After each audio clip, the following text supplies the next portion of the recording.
Let me show you how to prepare a very soft bhatura which is super lacy inside and can be made very quickly. In my mixing bowl, I am taking 2 cups of all-purpose flour. Here I have half a tablespoon of sugar, half a tablespoon of salt, 1/4 teaspoon of baking soda, 1 teaspoon of baking powder. Now just create a cavity in the all-purpose flour and add all of these ingredients in here.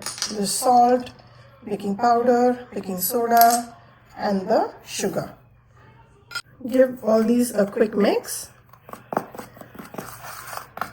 Now in here I'm going to add 4 tablespoons of yogurt. This is 2, 3 and 4. And along with this, I'm also going to add 4 tablespoons of oil. I'm just using peanut oil today. This is 3 and 4. Now give this a good mix. Let all the liquids mix. And then I'm going to sprinkle just a little warm water and make a soft dough. Once you have a dough which is nice and sticky like this, add about 4 tablespoons of suji, which is rava, and bring it all together. So the suji will absorb the extra liquid and it will make it a nice crispy, but the center will be nice and soft in the bhatura. So mix it for a couple of minutes till it comes together. I have kneaded the dough for almost about 10 minutes now and applied oil. And you can see how nicely it's starting to come together. Now this will be a sticky dough, and trust the process, the bhatura will come out really nice and soft. So now that we have kneaded the dough and it's nice and smooth as of now, it will get even more smooth as it sits and soaks for a couple of hours. Now we don't need to soak it for too long. I am going to let it just soak for about 2 hours. And then I show you how to make the bhatura with this. The dough has been soaking for about 2 hours now, and you can see how nice and pliable it is.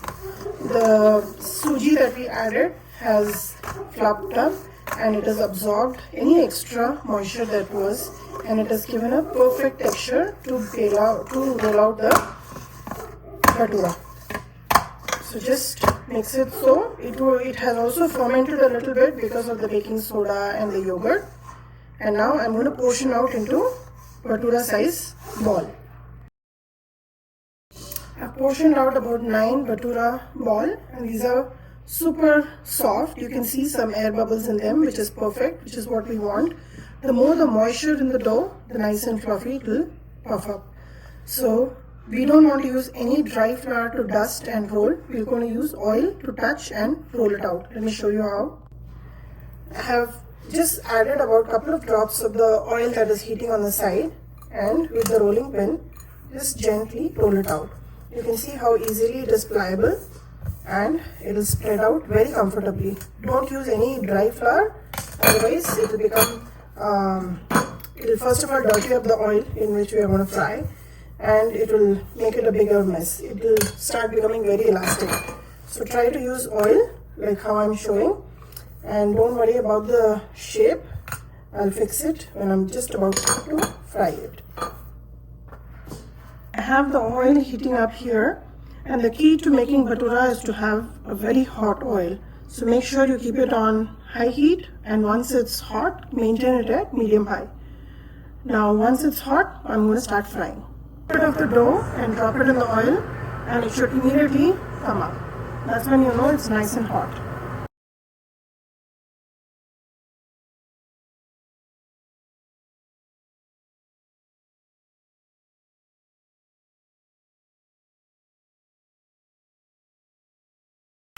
Chole, lacha pyaj and super soft bhaturas. These are not even oily because the oil was very hot. And enjoy this lunch. It's a one-time indulgence, so once in a while when you make it right. Give this recipe a try, like and subscribe my channel, and let me know how this Bhatura recipe turned out for you.